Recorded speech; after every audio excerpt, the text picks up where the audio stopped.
Hormuz প্রণালীতে একটি পণ্যবাহী জাহাজে ড্রোন বা ক্ষেপণাস্ত্র হামলার পর পারস্য উপসাগরে আটকে থাকা হাজারো নাবিককে সরিয়ে নেওয়ায় জাতিসংঘ সমর্থিত উদ্ধার অভিযান সাময়িকভাবে স্থগিত করা হয়েছে।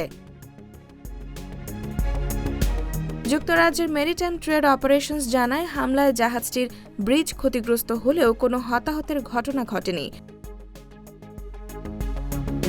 নিরাপত্তা ঝুঁকি বেড়ে যাওয়ায় পুরো অঞ্চলে সর্বোচ্চ সতর্কতা জারি করা হয়েছে। আন্তর্জাতিক মেরিটাইম অর্গানাইজেশন জানিয়েছে, যুক্তরাষ্ট্র ইরান সমঝোতার পর 11,000-এর বেশি নাবিককে নিরাপদে সরিয়ে নেওয়ার পরিকল্পনা শুরু হয়েছিল।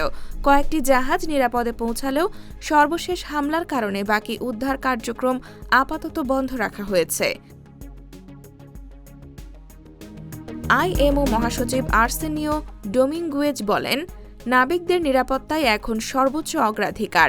পরিস্থিতি স্বাভাবিক না হওয়া পর্যন্ত উদ্ধার পরিকল্পনা পুনর্মূল্যায়ন করা হবে। IBTV USA, new York.